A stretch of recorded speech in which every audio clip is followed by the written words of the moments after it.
first come into this field, you are aware that it is a male-dominated field, and in a way it actually should inspire you and motivate you to do better and be one of those females who actually like stand out of everybody.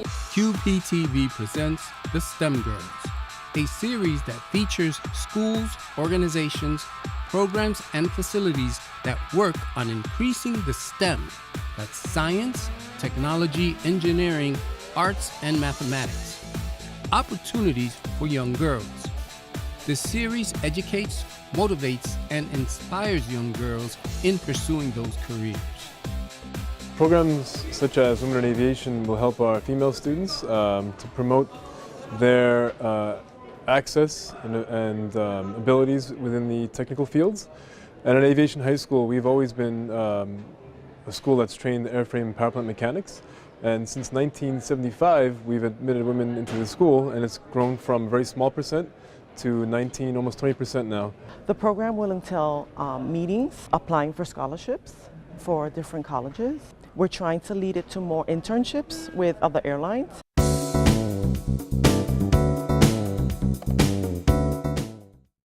Today on Power Women of Queens, Lucia Dragos meets Sister S. Dorber, a peacemaker and activist. She is the founder and executive director of Life Network. Make sure that the women were safe, that they had a safe place that they could be, and also to bring this to the knowledge of the general public. QPTV presents Power Women of Queens, a series that highlights the everyday female decision maker, political leader, manager, and scientist as the norm, not the exception. The women featured are everyday women, mothers, wives, sisters, and co-workers whose actions have contributed to the Queens community. Sister John's contribution to the abolitionist movement have been lauded by numerous organizations, including St. John's University, who awarded her their Caritas Medal in 2014. In what exact ways do you serve the victims of human trafficking? I felt we needed a safe house. So I got permission from my congregation to leave the work I was in and to start this work of a safe house.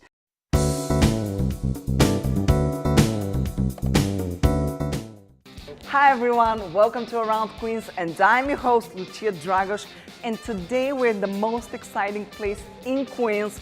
I know I always say that, but today we actually are in Materials for the Arts, which is 35,000 square feet of space with materials for artists in Queens and in New York to reuse. And they're all donated by different organizations, individuals.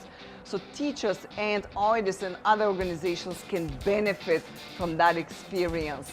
So let's go check it out and have some fun.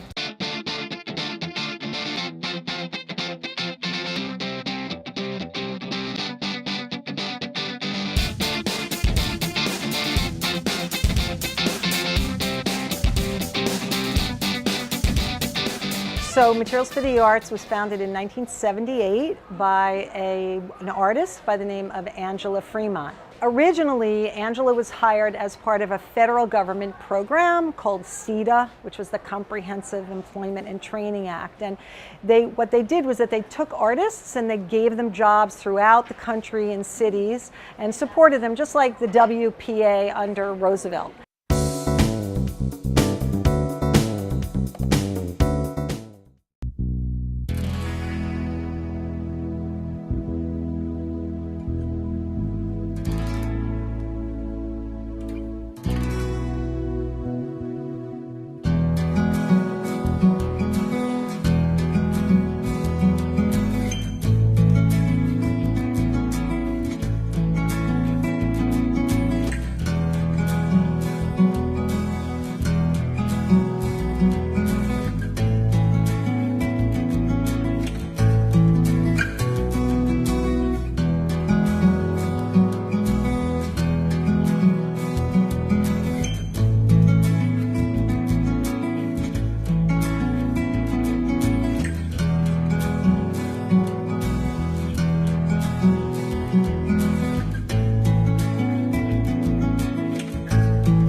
Queens Public Television cultivates, creates, and facilitates free speech media by and for the people of Queens. Watch. Queens, being the most diverse community in the nation, gives us the opportunity to create diverse content. Learn. QPTV is democracy in action, and we are committed to assisting everyone in the community to exercise their First Amendment right to free expression. Create. Watch QPTV. It's on now.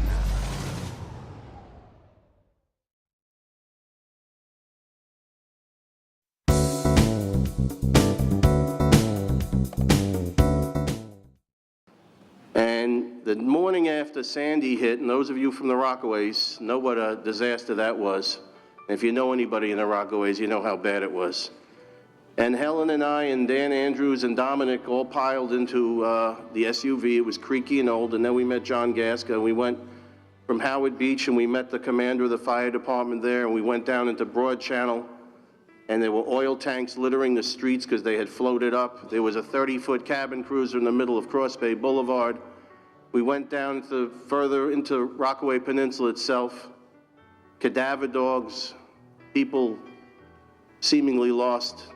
And Helen got out each stop, and she comforted each and every person that she met. And a few days later, we went back, and by that time, people's lives are on the street. When I mean they were on the street, every single thing that they owned was on the street. And I think we were on 89th, Beach 89th, or Beach 88th Street, and there was a family there.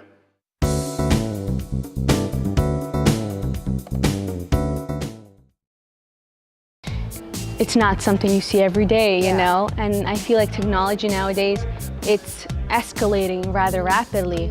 And for a woman to be part of that, make history, I think that's marvelous, you know? Seeing the people I grew up around, and all I see is them doing drugs and doing nothing basically, and it's kind of sad because it's like I don't want to turn up like you. They're always talking about I'm getting money, but it's like you're doing nothing with your life, and it's really sad.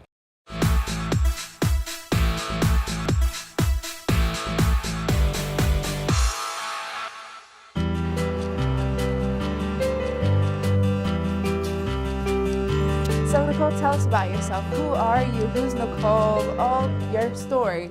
I'm in the aviation field because I felt like I needed to empower women, especially since I'm one of the first woman in my family to actually come into this field. So what helped you with that decision of getting 2 licenses? Why did you choose to?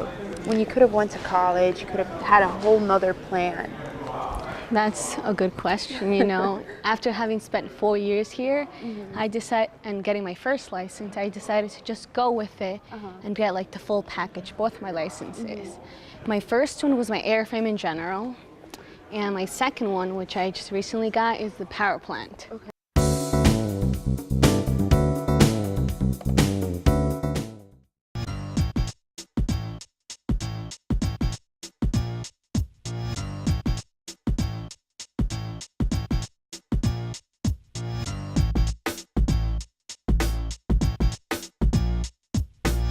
I want you to know that here in Flushing, we're marching to end domestic violence. I'm joining all of our nonprofits, elected officials every single year so all the victims in our community, they know that we're here for them, and we were here to make sure that we can end domestic violence in our city, state, and country.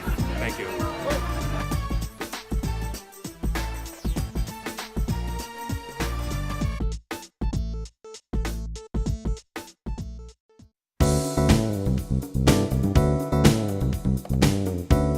Welcome to Power Youth of Queens. You are here with your host, Narayan Omar, and we are checking out an event at O'Donoghue Park in Far Rockaway, and it's hosted by Child Center of New York, and I want you guys to come check it out with me, so let's go.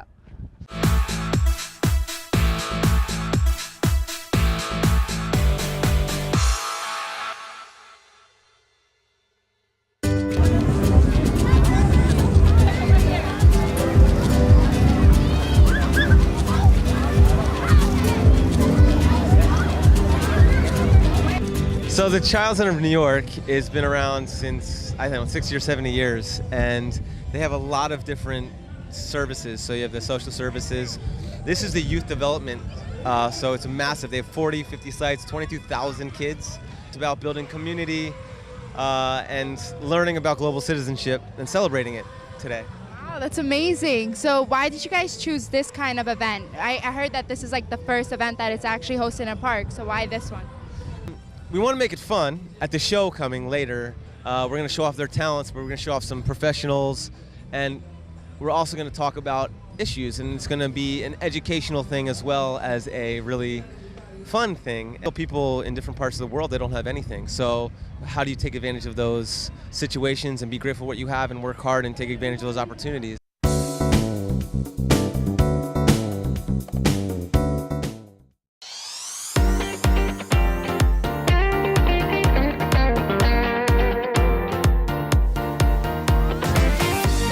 Welcome to the very first episode of First Generation of Queens. I'm your host, Narayan Omar, and I'm honored to have with us Zainab, a stylist, a fashionista, a hijabi model, and a college student. Thank you so much for being with us today. So tell me, where are you from? Well, first, thank you for having me. I was born here, but I'm from Egypt. Do you consider yourself American or Egyptian? I guess I can't consider myself one only. I have to be both because, you know, I've lived a very long time in America, but my roots do come from Egypt, and so it's always going to be a big part of me. Even though you lived here all of your life, why don't you consider yourself full American? You know, because you were raised here, you experienced your whole life here. Why do you still go back to your roots of being an Egyptian? I think it's because it's part of my family.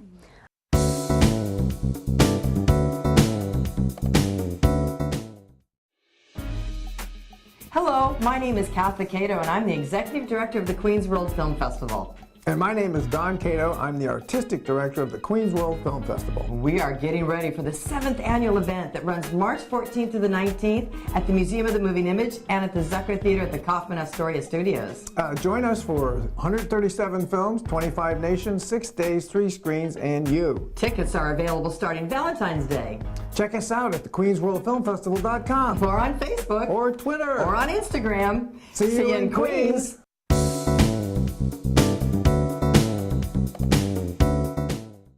We ask your divine blessing on this auspicious occasion as we celebrate and recognize some very special honorees and their contribution to the world's borough queens.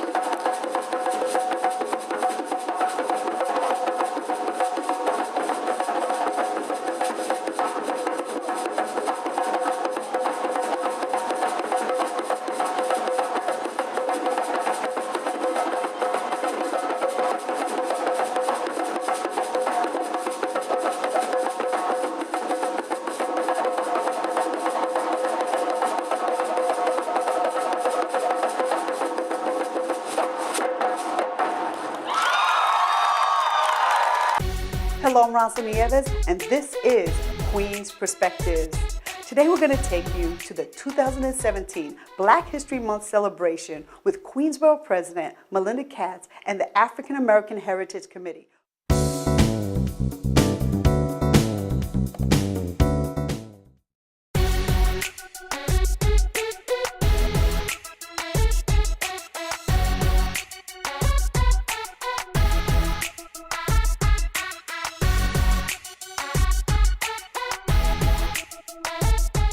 Hello, I'm Rosalyn Nieves, and this is Queens Perspectives. In a moment, I'm going to take you to Flushing Town Hall for a unique presentation that you can only find in Queens, New York. A global mashup, a concert where Japan meets Puerto Rico. So follow me to 137-35 Northern Boulevard, Flushing, New York. Let's go inside and talk to Ellen Kodadek. She's the Executive and Artistic Director for Flushing Town Hall. Well, today we have one of our favorite programs, which is a global mashup. And we do about 5 of them a year. We'd love to do more depending on funding. And what we do at Global Mashups is we bring together 2 bands from completely different countries. Tonight is Japan meets Puerto Rico. So we have dance lessons from each group. So we'll have Japanese dance lessons, Puerto Rican dance lessons, and the Japanese band will play, the Puerto Rican band will play.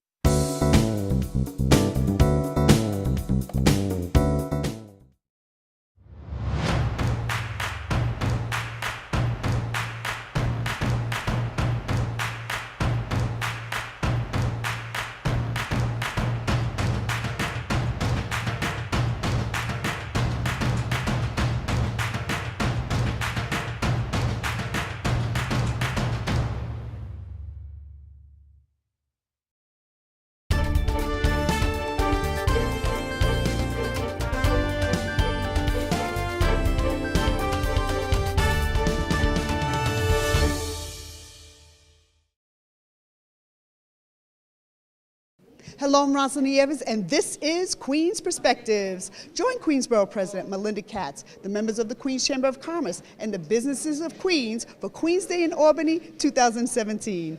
Hello, I'm Tom Gretsch, Exec Director of the Queens Chamber of Commerce. Today we're having our first Queens Day up in Albany, where we're going to showcase the culture, tourism, and economic development of our great borough of Queens in the state capital of Albany.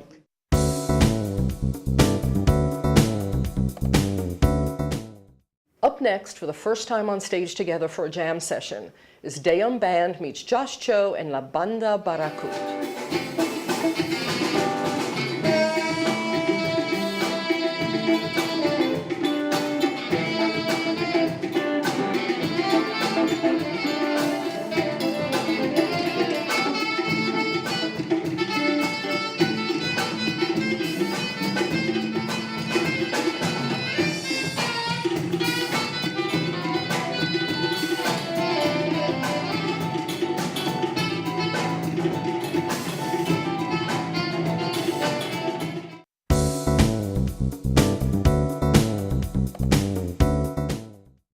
This past year, this past summer, I was more with the technology, and so a lot of students learn about the iPads and how can they access to do budgeting and how to check the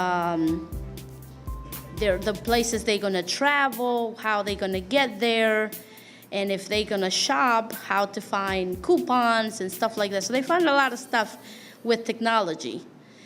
So when we were going around to give each one of the students their device, one of the girls said, you know, I feel like this day is better than Christmas because now I can take this device with me and I can use it for everyday life things, not just for school.